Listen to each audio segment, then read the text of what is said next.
Ooh, buddy. 2019 was a different time, and in the milieu of that time, we are returning to you with a classic episode, The Race to the Arctic.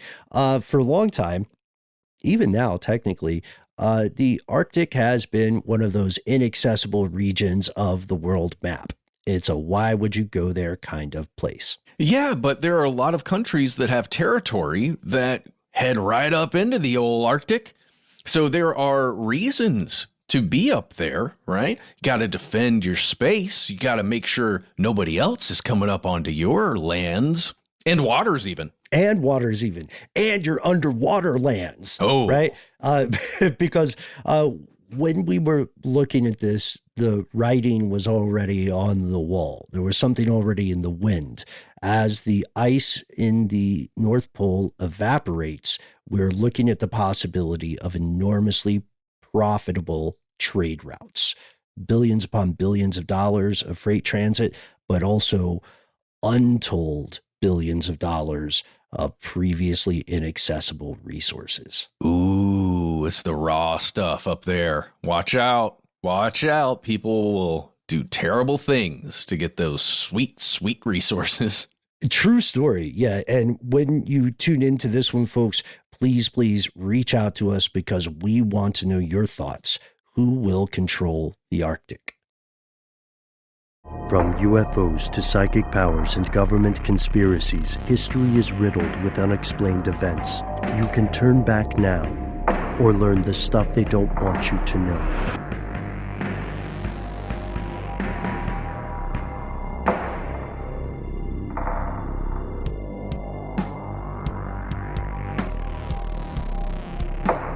Welcome back to the show. My name is Matt. Noel is on an adventure. They call me Ben. We are joined with our super producer, Paul, Mission Control Decant. And most importantly, you are here. That makes this stuff they don't want you to know.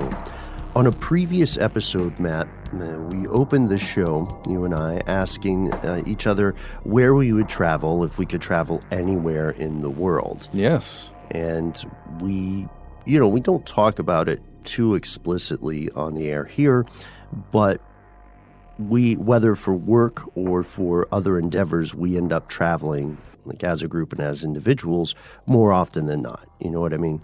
Yes, correct. And I cannot remember the verdict or our answers to the question of where we would travel. I'm going to change mine now to Germany. I want to go back to Germany. I just want to see what that place is like. You want to see what their whole thing is? Yeah, I have a friend named Holger who lived with us for a while, who lives out there. I want to go visit him. Oh, that's great. It's always great to visit a country where you have a connection with someone who lives there. Yes, exactly. And on other previous episodes, Ben, we talked about the shape of our planet. We did. Is that foreshadowing? It is. Well, just to, remind people that, yes, this is a large spherical-like structured planet, as most of the planets are, at least the ones we've observed. And that means that our planet has these two things on it called poles. Right. Why would you go to the poles? In that conversation that I've had about traveling anywhere on the world, anywhere terrestrially, one of the questions I would get is, why on earth would you want to go to the North Pole, or why on earth would you want to go to Antarctica? And, it's a valid question. I would say one of the coolest things about going to Antarctica is that so few people throughout human history have ever made it there and returned alive. There you go. That's worth it. So, bragging rights, neat little stamp on your passport, which is very dodgy from a legal perspective. Or maybe you just really enjoy the cold. Or maybe you're just super into the cold, and sleeping in your fridge isn't cutting it anymore. It's true, Matt, you're absolutely right. Planet Earth, this is very basic information. Planet Earth has two poles, and they are both cold, inhospitable, alien environments. These poles are places where human beings are not built to be. To the far, far north, we have the Arctic, surrounded by the Arctic Circle. And to the far, far south, we have the continent of Antarctica. We've done several episodes on Antarctica. I was surprised to remember. We did one. Yeah. Let's see. What's our most recent one we did? I couldn't tell you. I know we've discussed several times the various attempts to get to Antarctica and set up bases from the World Wars on. Yeah, what happens if there's a murder in Antarctica? That was one of our most recent ones. Something along that line. And then my favorite one to date has been what's beneath the Arctic ice, which is one of the videos on our YouTube channel. That was a great one. Talking about the strange research that could be going on there, because that's really all that happens there. Right. Or the lethal diseases that may just wake up, you know. There's something almost Lovecraftian about it. But for the bulk of human history, very, very few people, relatively few people, have managed to visit these parts of the world. Even fewer people have managed to visit these parts of the world and return alive to tell the tale. And you have to ask yourself, of course it makes sense that few people have managed to visit the poles. Why on earth would you? Let's talk a little bit about the Arctic and the Arctic Circle, which is going to be the primary focus for today's show. The Arctic is a region of the planet. It's north of the Arctic Circle, which we'll define in a moment, and it includes the Arctic Ocean, Greenland, Baffin Island, other smaller islands in the north, and the very, very northern areas of Europe, Russia, Alaska, and Canada. That's right. And really, when you're talking about the Arctic, you're talking about stuff that is around the Arctic Ocean.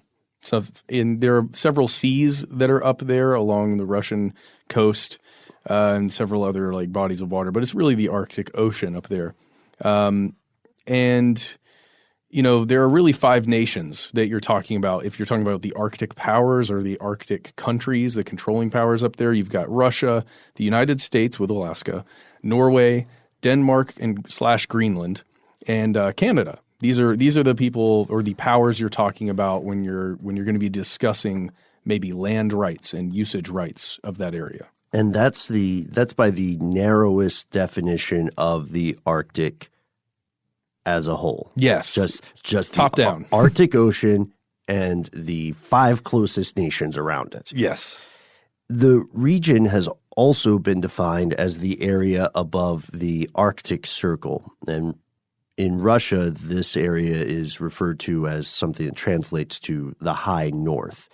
And if we go by that definition, then we add some other countries to the mix.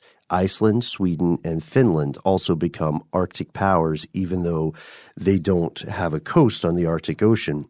So these 8 nations together, they form what's called the Arctic Council. And they've got a great website you can check out, by the way.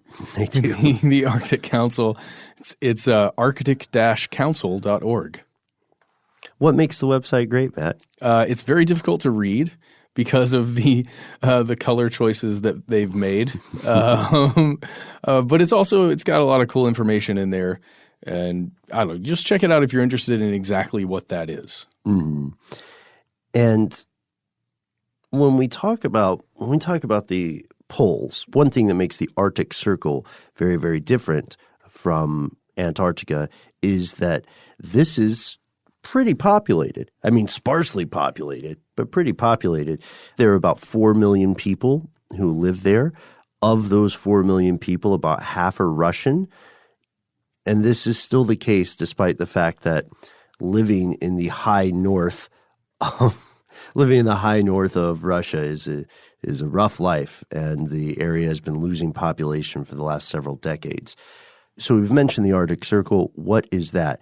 It is essentially an imaginary line. Our species has created it. We all agree that that's a bully idea, and so we're going to keep it around. It's located at 66.6 degrees north latitude. And we use that latitude as a way to define or demarcate the southernmost part of the Arctic. Every part of the land and sea within the Arctic Circle is very, very cold, and historically speaking, much of it has just been covered with ice.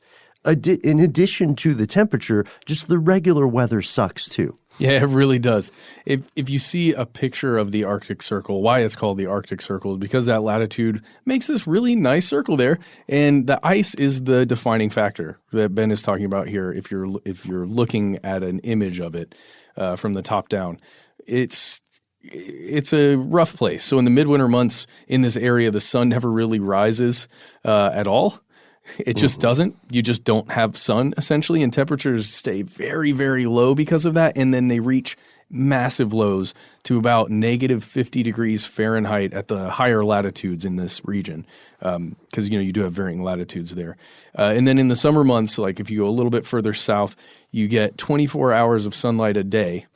And that has a pretty big effect on that region because it's going to melt all the sea, the ice that's coming up, right? That's being formed there from the super cold region.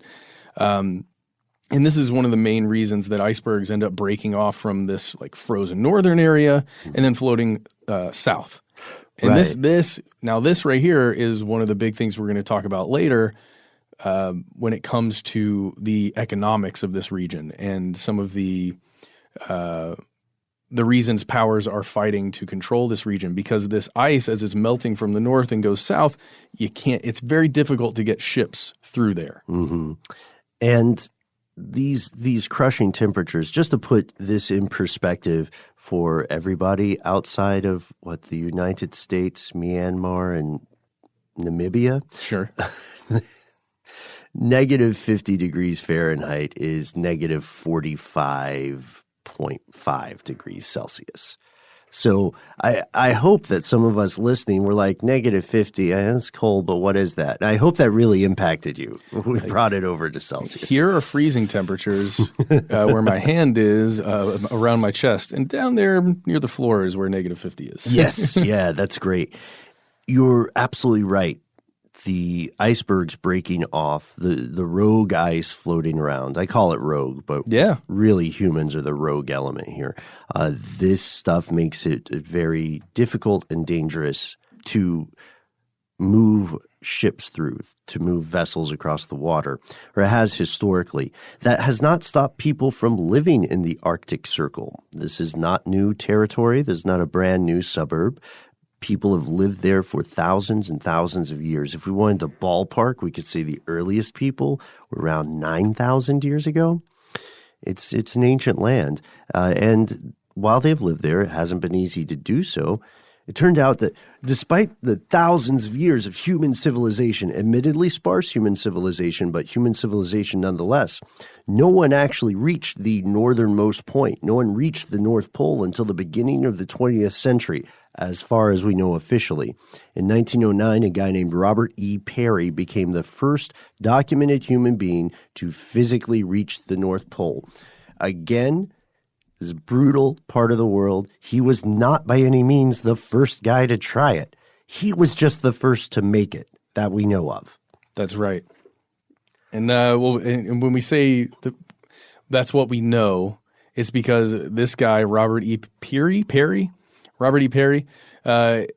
he was well known to us. There were a lot of other indigenous peoples that were living around this area far before that, at least that we understand. So if you're talking about the 4 million people that currently exist and live there, you're talking about mostly Inuit, Sami, and people who live in Russia. Mm-hmm. And navigating the Arctic because of the ice that you mentioned, Matt, and because of the temperatures, it's incredibly dangerous and potentially incredibly rewarding on a couple of fronts. First, the realm of commerce. The ability to transport goods across this area of ocean can present tremendous economic advantages to any nation or corporation controlling shipping routes. Yeah, because you're also going to have problems navigating this by air, this area, because of the temperatures sometimes, because of other issues that you're dealing with at the northern pole. So having a giant ship getting through the water with all of the freight that it could carry, that would be hugely advantageous.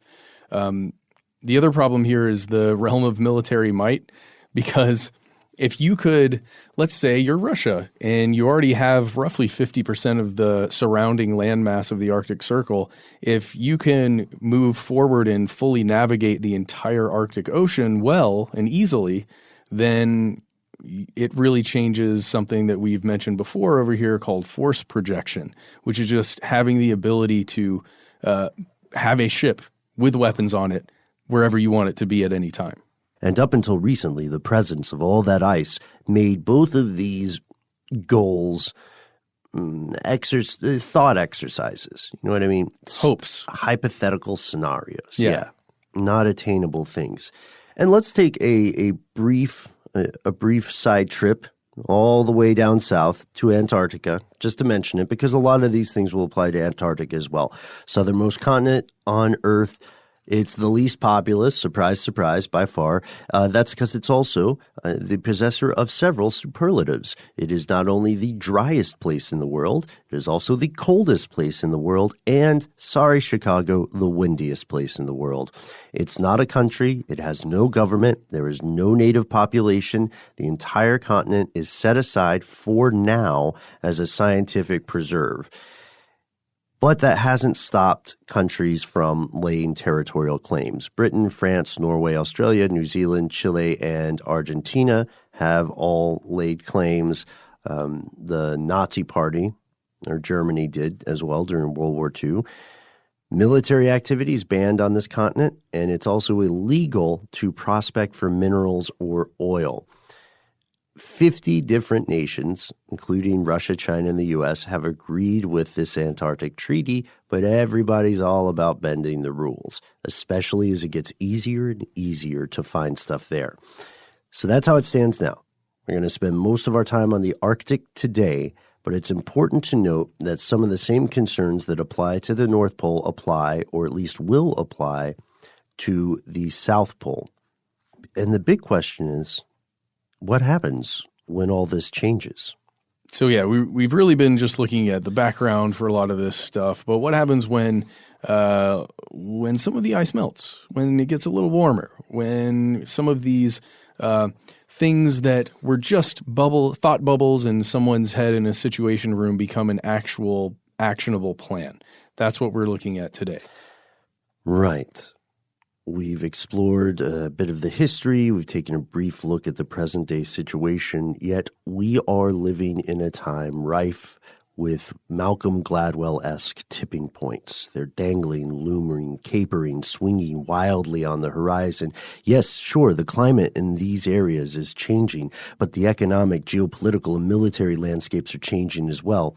And the race began years ago. It was just not on your mainstream news networks. It's becoming increasingly apparent that this may well be one of the next great global contests, and the outcome of this race may well determine the course of human affairs for decades, perhaps centuries to come. In short, who will control the Arctic?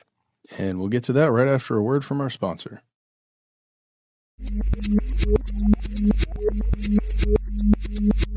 Here's where it gets crazy. Everybody wants a piece. That's it. Yeah, there are a lot of powers that are interested, and not just the ones who are immediately adjacent to the Arctic Circle. Right. So we know that different countries have historically laid claim to the Arctic, right? And there have been numerous disputes about this, which we can explore. But the accelerated trend of changing climate or temperatures in these areas is also accelerating the rate of change in geopolitics of the Arctic.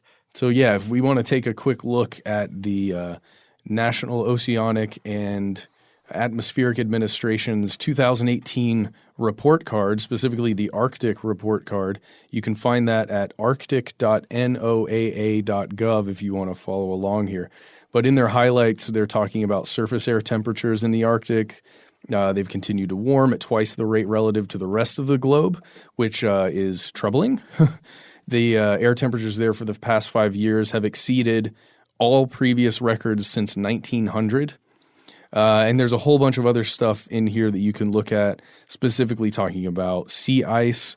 Sea ice remained younger, thinner, and covered less area than in the past. The 12 lowest extents of the satellite record have occurred in the last 12 years in the Arctic. And there's a ton. If you really want to dig deep into the information, you can find it there on the report card. But essentially, it's just saying that the ice is receding. There's less of it. It's younger ice. It's not building up the thick levels that it used to. it really is happening, and it's happening now, and it has been happening. And this is catastrophic for the creatures, for the wildlife that have adapted over millions and millions of years to live in this environment. It's terrible for those. This is one of the worst times in polar bear history to be a polar bear.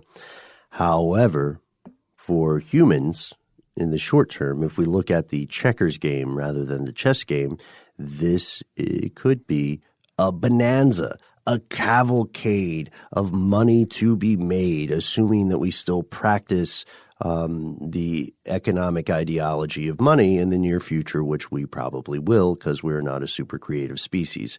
This development, should it continue, will unlock massive hydrocarbon and mineral resources in the Arctic and in the continental shelf.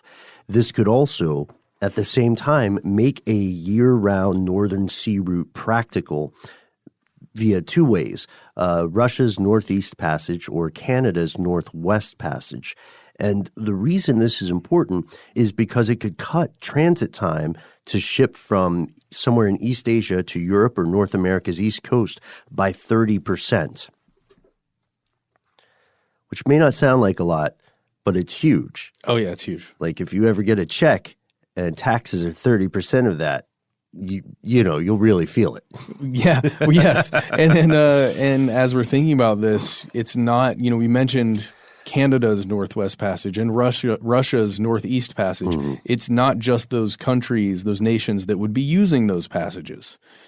This has wider implications. Yes, this has wider implications. It goes down to the argument of what should be considered international waters and what should be considered sovereign waters, right? Well, and then even if it's not international waters, countries and nations working together with trade deals to use those waters. Right. And it's just, there's so many things to think about with it. A lot of, now you mention it, Matt, a lot of lawyers are going to make a ton of cash off this too. Yeah.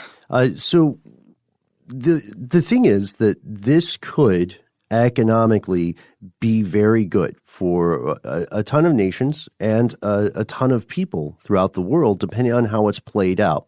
However, without sounding too skeptical of our ability to work together, we do have to point out that one of the first possibilities on the horizon, let's say all this ice melts, one of the first possibilities on the horizon is going to be war.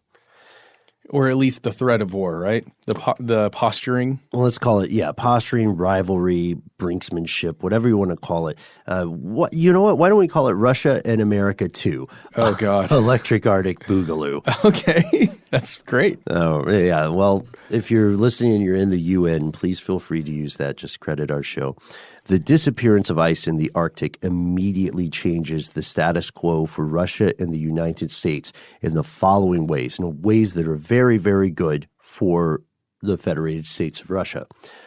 Moscow suddenly gets access to more than 4,000 miles of Arctic coastline, and that would fundamentally transform Russia from a continental to a maritime power.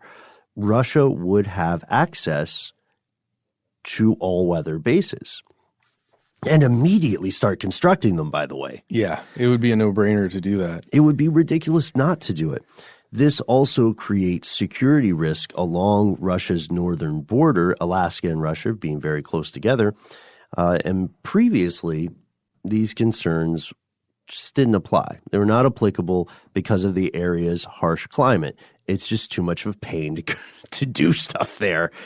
So the prospect of the Arctic Ocean emerging as a new theater of military rivalry, or what did you call it, Matt?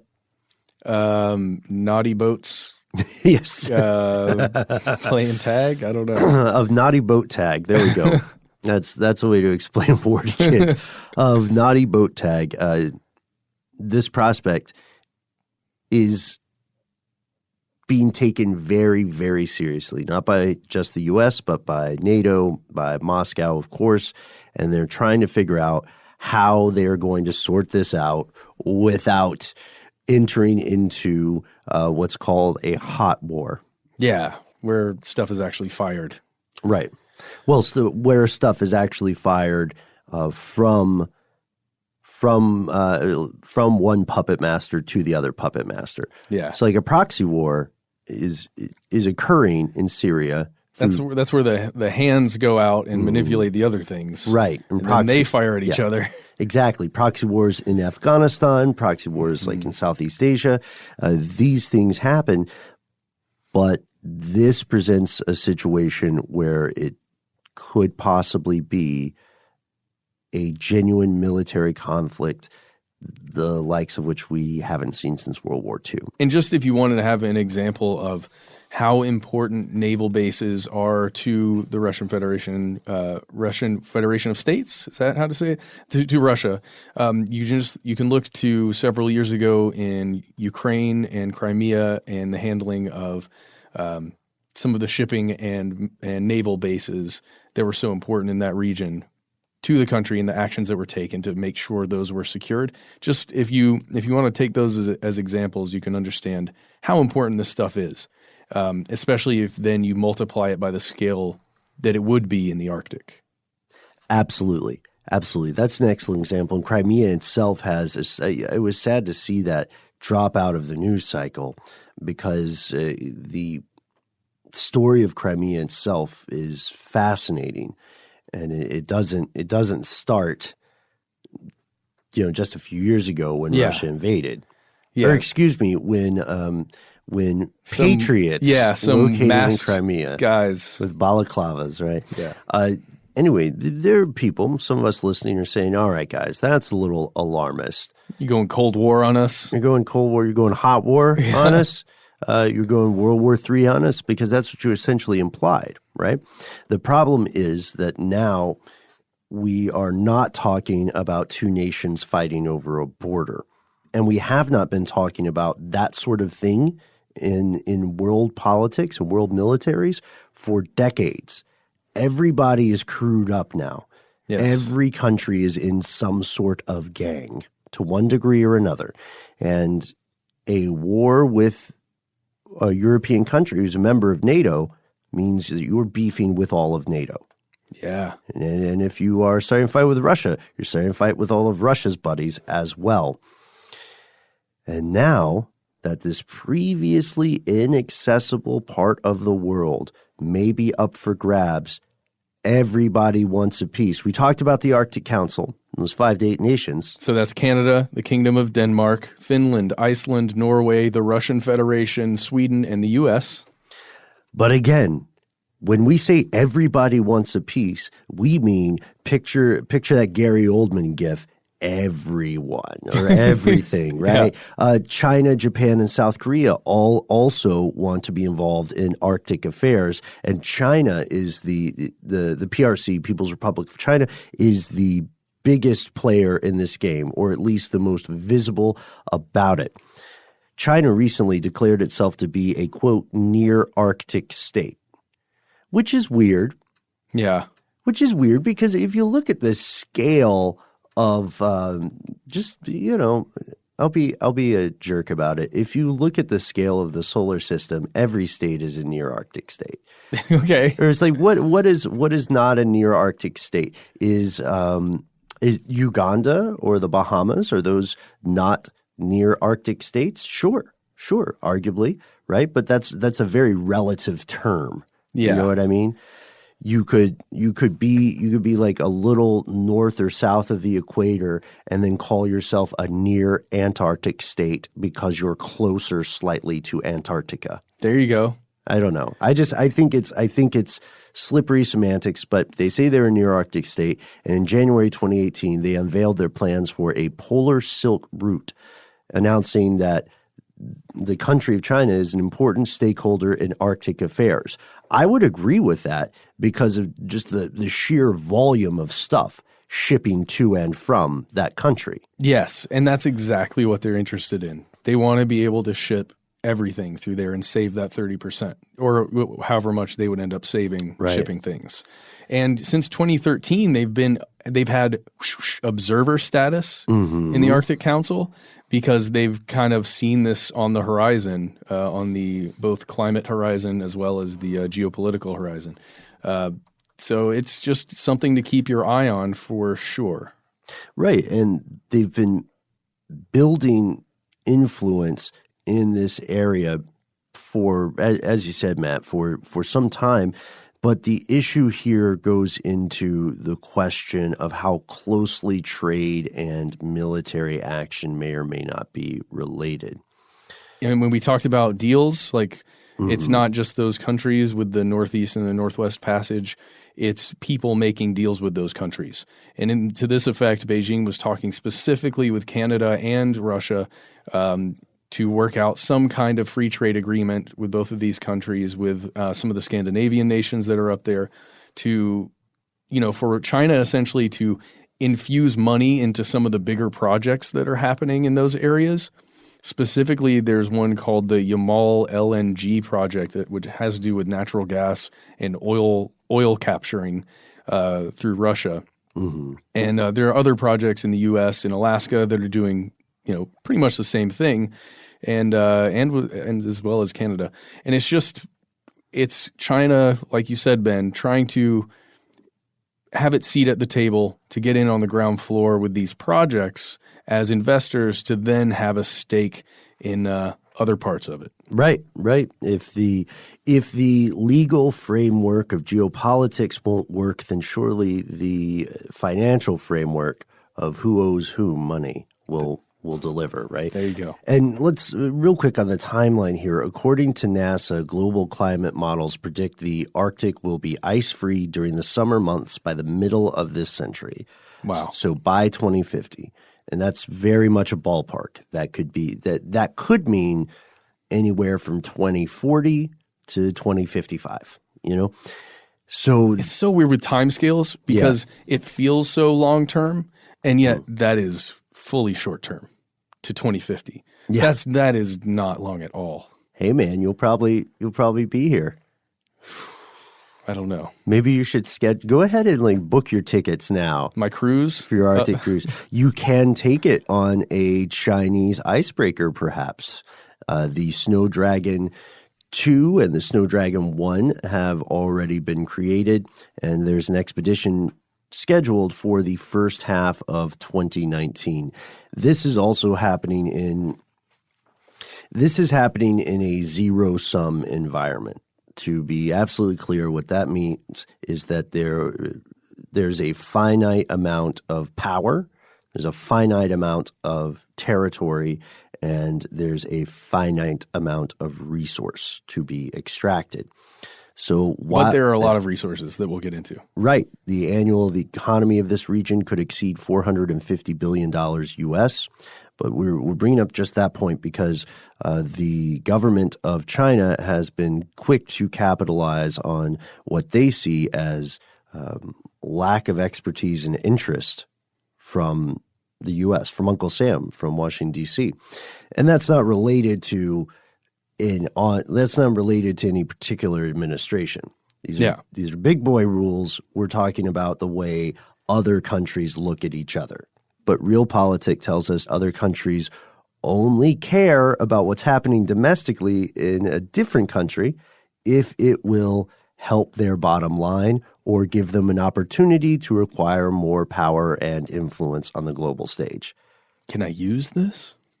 Right. Can I use this? That's all it is. Otherwise, why are you telling me? Yeah. We have problems of our own, says every country. So resources. That's why. That's ultimately what it comes down to. Almost every time on this show. Yeah. Almost every time. Not every time. Almost every time in history. Yeah.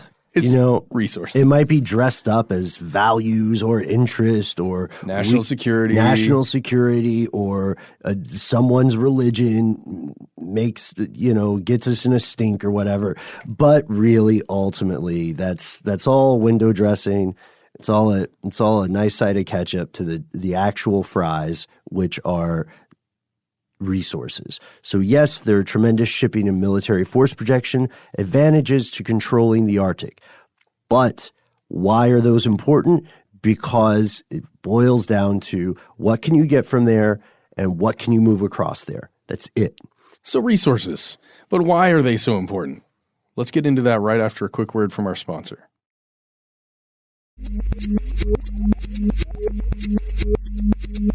So here's the thing. You nailed it in one word, Matt.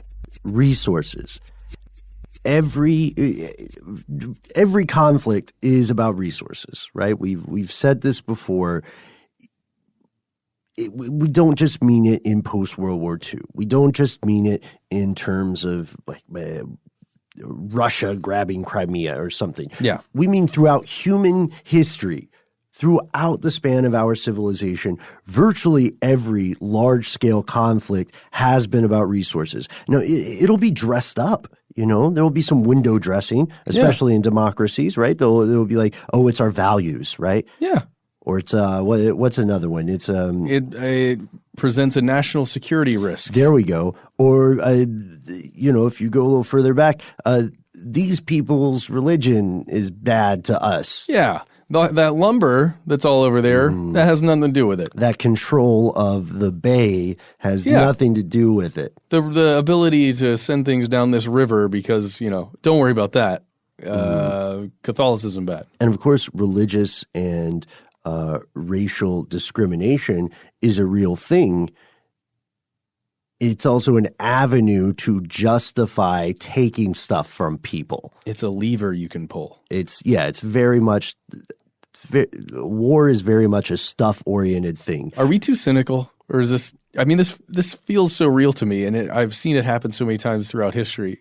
I'm not being too cynical in these thoughts, am I? Because I really do feel like this is just the truth. I'm the worst person to ask. Okay. Because I completely agree with you, Matt.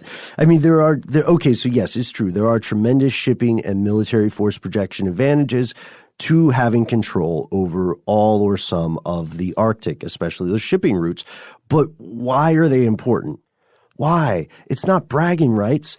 It ultimately boils down to resource extraction. What can we get from there? What can we move across there? In 2008, the U.S. Geological Service estimated that the Arctic alone contains more than 1,669 trillion cubic feet of natural gas reserves.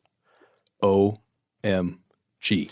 So this amount is massive. It's about 30% of all of the world's remaining supply of natural gas that has not been in some way found, developed, or begun to be extracted.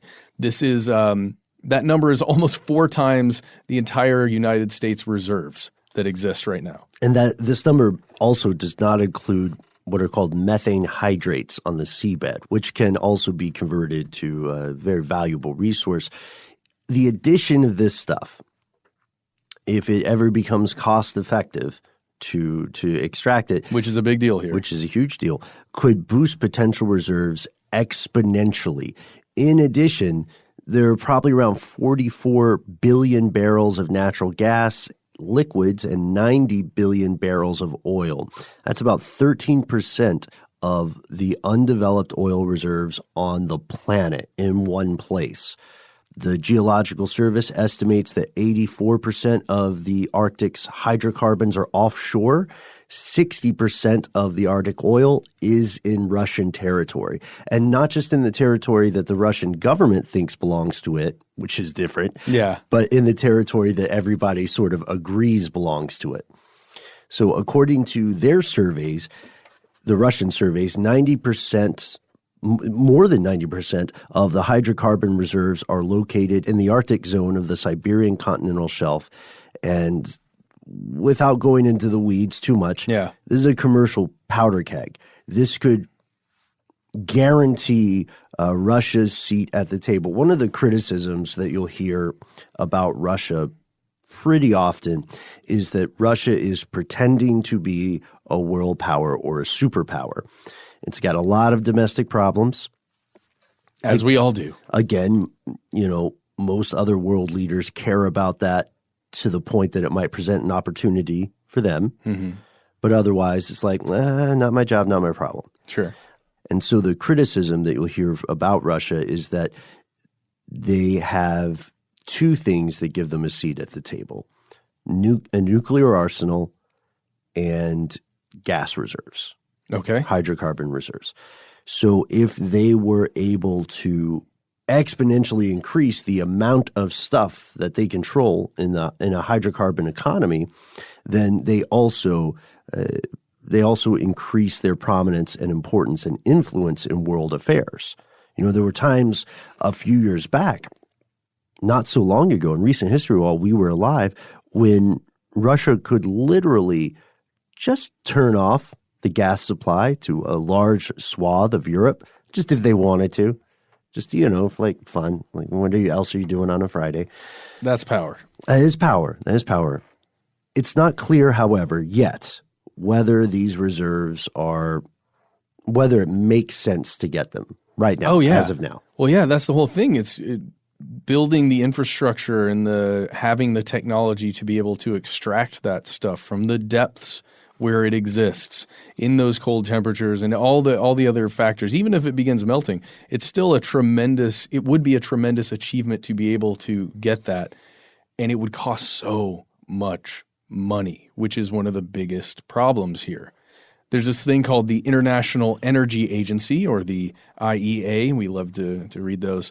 And they believe that in order to make this economically feasible to extract this, you know, the oil and natural gas here, the average price essentially of oil would have to be around $120 per barrel for the development for this to even work, to have it make sense. So you can make money back, so you're not just throwing money into the Arctic in order to make some back. Right. And for perspective, right now as we're recording it, crude oil probably averaged around $65 a barrel or so in February of this year. So oil would almost have to double. You got to make some calls to the OPEC big heads and talk to them, I think. Yeah, they're also cutting production, right? Yeah. And Russia's part of the conversation. Oh, man, different show. Okay. So there's also the cost of creating all the infrastructure you need to get this stuff out, right? This is no longer Beverly Hillbillies land. And kudos to anyone who got that reference. They will have to build around $1 trillion worth, or 69 trillion rubles worth of stuff to extract this oil, to process it, to make it something that they can sell. And they don't have, this country, Russia, does not have the technology, so far as we know, to exploit those deep water deposits yet. Additionally, a lot of the stuff they do have to extract energy from this part of the world was not designed to cope with this part of the world melting. Yeah, it's designed to be in the frozen areas. You can see that thing that we mentioned a little earlier, the Yamal LNG project. You can actually see images of what some of it looks like, and it is just built on essentially ice. I mean, it is just built on ice, inside ice, and if that were all to melt, it would quickly change how that whole system functions, how that facility functions. It could create a large issue. Yeah, absolutely, because there's going to be a liminal space. There's going to be a transition period. Earth does not work on light switches. You know what I mean? Yeah. What's going to happen is that stuff will begin to melt, and eventually, when it melts to a high enough degree, there will be avenues to access this hidden oil, these hidden hydrocarbons. But before it reaches that point, it'll just be muddy and things will be not quite accessible, but all the stuff we built before will not work. Yeah. So there's going to be this worse before it gets better scenario. And that's when the series of battles will start. These will be happening concurrently. The battles already started in the courtroom. That's where a lot of international battles start. The primary disagreements here, as you already point out, Matt, concern what we think of as international waters and what we think of as sovereign waters or territory controlled by a single nation, or, and I'm calling it now, eventually, a single corporation. So conflicting claims to the Arctic date back to at least 1925, when Canada said that, all right, we're going to say our maritime border extends to cover everything from 60 degrees west to 141 degrees west, and then northward all the way to the North Pole. And the North Pole, remember, this is 1925. So the North Pole had just been reached in 1909, and Canada was like, let's get on it. Yeah. So they also claim these various channels and straits that constitute what we call the Northwest Passage are part of its internal waters, not international. You want to travel on this road, you have to play with us. The U.S. and other countries have argued that this is complete malarkey. Yeah. This is an international waterway. You have to let us go free and unencumbered, which means we can come and go as we please. This is one example. There are a ton of other examples. Russia's in a lot of them because they control a lot of the coastline. Now the battle has been moving forward symbolically. In 2005, the Russian Arctica expedition, which was the first manned descent to the seafloor beneath the North Pole. And this is baller, by the way. They planted a Russian flag made of titanium on the Arctic floor at the geographical pole. Wow. That's what's up. I thought it was a power move. The U.S. and Canada and Denmark thought so too, but they didn't think it was cool. No. And the Kremlin's, they said, what are you doing? You can't just say this belongs to you. And the Kremlin said it was not asserting sovereignty. And this is where we found this excellent catty quote from Russian Foreign Minister Sergei Lavrov. We're not throwing flags around. We just do what other discoverers did. The purpose of the expedition is not to skate whatever rights of Russia, but to prove that our shelf extends to the North Pole. By the way, on the moon, it was the same. Ooh. Like, whoa. Ooh. Remember when you planted that American flag on the moon? It's just because we got here first. Come on. Like, we sent a submersible down and we put a giant, awesome titanium flag down there. It's strange, but these symbols are important, right? They are. They really are. And that's why in Antarctica, you can still get a passport stamp from Great Britain or something, or these countries will operate post offices. Mm-hmm. So what happens when the weather warms? It brings hotter wars. Historically, the Arctic Ocean has not been a significant military theater for the U.S., which means it's not a place where we put our weapons of destruction and our weapons of war. At the height of the Cold War, U.S. and Soviet ballistic missile submarines hid below the polar ice caps and, played this game of cat and mouse, right? You can at least harken back to images of Hunt for Red October. Right. And that's a good call. And both sides did have early warning networks, and they had armies defending them. But these early warning networks while they had anti-submarine equipment and armament, the main thing they were looking out for was a way to know as soon as possible if a missile had been launched, because the biggest significance of the Arctic for both sides of the Cold War was this. It was the shortest shipping route for boats, right? If you could get rid of the ice. Big deal, yeah. But it's the shortest flight path for an ICBM or intercontinental ballistic missile and other nuclear missiles. So if a missile is fired from Russia to the U.S., that's how it's going to get. That's the shortest way for it to get there. Or from Alaska to the Russian Federation. Or from Alaska to the Russians, yeah. Or from any submarine that's hanging out in the Arctic Ocean, right? Yeah. So in recent years, the increase in temperature across the Arctic has diminished that polar ice cap. As you said, Matt, the Northeast Passage right now in Russia's Arctic seas can be used for 2 or 3 months of the year, and even longer if you have an icebreaker like China does, like Russia does. Canada's Northwest Passage is not near as posh. It's shallow, it's prone to getting clogged by ice, but it too has seen some more commercial traffic because there's less and less ice around.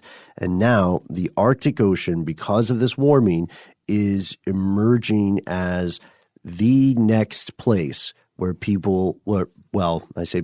where the Russian government and the U.S. government are going to butt heads. It is preposterous that this is not a bigger deal right now because Russia controls the board. That's what makes it different. Russia is way more qualified and way more competent for any kind of, in regards to any kind of conflict here in this area of the world. Well, yeah, if you look at you just think about the naval fleets of the U.S., and then you think about the land area of Alaska, which is the only U.S.-controlled territory up there. If you just look at a picture of the Arctic Circle and think about that alone, then think about just the history of operating up there. And then all of the naval, a lot of the Pacific fleets, the different fleets the U.S. has, it's just a whole different game. And Russia has been doing it for a while. Yes, yeah, that's a good way to put it.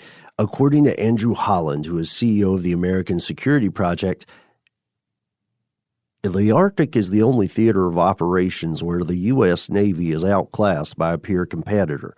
Russian surface warships have demonstrated the ability to carry out complex combined operations in the high north, while the American Navy maintains a policy that only submarines operate above the Bering Strait. Well, there you go. Complex combined operations. I know. Oh, Holland, if you're listening, no offense. I just like that voice. So, yeah, since 2008, Russia's Arctic development has been, at least according to the Pentagon, assertive force posture with constant military drilling and, quote, provocative air maneuvering. So Russia has 4 different fleets: Baltic, Pacific, Black Sea, and Arctic. The Arctic Fleet, or Northern Fleet, has 80 ships. 35 of those are submarines, and others are surface ships led by a battle cruiser. But over the last decade, it's been increasingly expanded. It's been improved. Starting in 2012, it's regularly patrolled a 2,000-mile stretch of the Northern Sea. And more importantly, Russia operates a fleet of 40 icebreakers. That's 40. 40.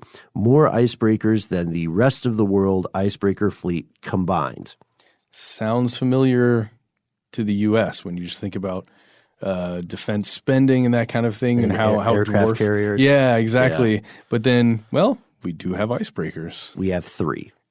Uncle Sam has 3 icebreakers, and they need a lot of help in terms, like the icebreakers themselves. Yeah. So if a war breaks out, if a physical or hot war does break out over disputes in the Arctic, it will almost certainly become a global conflict. NATO will be involved. The dominoes will start to fall as the U.S. alone would be outclassed, right? And then we would see other countries who are aware of this, hungry for the opportunity, would also insert themselves in some way. Because chaos is fertile soil for opportunity. You know what I mean? Yeah. Military planners envision rivalry and perhaps conflict between NATO powers, the U.S. and Russia, but eventually they say China will get in the game because that country is very, very sensitive to resource acquisition and can detect minerals from miles and decades away. Yeah, they know where it is. They know it exists, and they're going to find a way to be a part of it. And right? That's the idea. Right. And the same sort of stuff is happening in Antarctica. If current economic projections hold true, there are going to be some very dangerous times ahead. Yeah. Especially for the average person, right? There are going to be global busts of economies. Bubbles will pop. And if that happens, that's going to make different countries increasingly desperate to obtain control and sovereignty over these things. And that means the economic disaster could accelerate this timeline. Climate change is already accelerating it. Sure, changing temperatures, whatever you want to call them, are already accelerating it. But the economic stuff could be even more powerful on this timeline. Because what was that number, $120 a barrel? Is that when it becomes 125, 120, yeah, something like that. Okay. So what if it just spikes and one day it's 190 a barrel? Then everybody's going to be trying to get in then there. The drilling starts tomorrow. Yeah. That's what happens. Wow. Okay. So that's where we are right now with this. One thing I was wondering about as we were researching this was Denmark and Greenland. Because if you look at a map and you see how large Greenland is and how much ice covers that piece of land, and there are resources there, a lot of resources. If that also melts, it makes me wonder, if someone eventually, one of these superpowers eventually invades Denmark's control, at least over Greenland, something like that. Because, and we only barely touched Antarctica in this episode because we've talked about it so many times before. But as Ben said right at the end there, it's the same thing. That's a huge continent. And if some of that ice is melting, no matter how high the water is rising, we're going to be trying to get over there and discover things and find more resources because they're there. We be not just Uncle Sam or not just humans. Yeah. We also being you and me. Oh, yeah. Oh, we're going to be down there trying to get as much titanium to make more flags as we possibly can. Whether you are a president, a peasant, a prime minister, or a pioneer, one thing is for sure, everyone is waiting for the day that the ice melts and doesn't come back in winter, which is a scary thing. The they and the stuff they don't want you to know for today's episode is multidimensional. I mean, there are companies that don't want you to know the ongoing negotiations they're having with their own governments. There are military contractors who don't want you to know the kind of stuff they're building. And there are, of course, governments who don't want you to know what they're planning, especially if you work for another government. Yeah. It always reminds me of that story or that old proverb, when elephants make war, only the grass suffers. The majority of humanity is the grass here. Just getting trampled. Just getting trampled, quite possibly. Or who knows, maybe our species will say, what's the best way to what's the best way to normalize this and create a situation where there's not a global catastrophe? And that's quite possible. I mean, no one really wants a third world war. No. People want managed conflicts and ways to assertively negotiate their way to the biggest slice of the pie, whatever the pie's ingredients are. And sometimes you fight. We'll see what happens. And increasingly, hydrocarbons in that pie are not as lucrative or interesting. Yeah, at present, In the moment, yeah. In the moment. And that goes into whether or not technology is being suppressed, and that goes into whether or not we're getting real numbers about the petrol industry in general. But those are stories for another day. If we wanted to end on a less dystopian, scary note, we can tell you that you can travel as a private citizen to Antarctica. From an environmental perspective, it's a fascinating place to visit, or so we hear. You do get price breaks if you travel in a group. We'd highly recommend that because it's quite expensive. And it's something you would have to save up for. But hey, that's a cool goal if you can achieve it. Once in a lifetime experience, yeah. If you don't feel like saving up the money, but you feel like spending a lot of time there, it is remarkably, I don't want to say it's too easy, but it's remarkably less difficult than I thought to get hired as a, like a cook or a support staff in a research station. Do it. And then write to us like every day. Make a diary. Tell us who you think the hidden alien is. Oh, or do you want to start a podcast? Go on that journey, and then we'll start a new podcast with you. Speaking of people going on that journey, one last thing before we close today's episode. Flat Earthers are launching a trip to Antarctica. Matt, did you see that? Yes, they are going to figure out once and for all whether or not this Earth is flat and whether or not you can reach the end of the Earth. And they're going to go down there to find, essentially the Game of Thrones wall, basically. But if on the other side of the wall there was nothing, just space, essentially, right? It's the ice wall. It's supposed to be several thousand feet thick, and it goes 164 feet high, perhaps. And it's this thing that rings the entire planet. And there's a group of people who are going to be there soon. They're taking off soon, allegedly. Right. The supposed ice wall is a couple thousand feet thick, 164 feet high, and surrounds the planet. This is planned for next year, for 2020. It's organized by the Flat Earth International Conference, or FEIC. And just so you know, according to this article from The Sun, which is, is an original article posted by The Sun that was in the New York Post. YouTube star Logan Paul. the guy that everybody just loves, he says he wants to find the facts and also join them. So yeehaw. Yeehaw indeed. Maybe our boy is going to be there. Who's our boy? The rapper that we talked about. What's his name? B.O.B.? Oh, yeah. Maybe he'll be there as well. Yes. And maybe you will be there if you're listening. If so, we'd love to hear about your adventures. We hope that you enjoyed this episode. And if you live in the northern climes, we'd love to hear more about your experiences. Do you feel like this is alarmist? How quick do you feel the ice is or is not melting?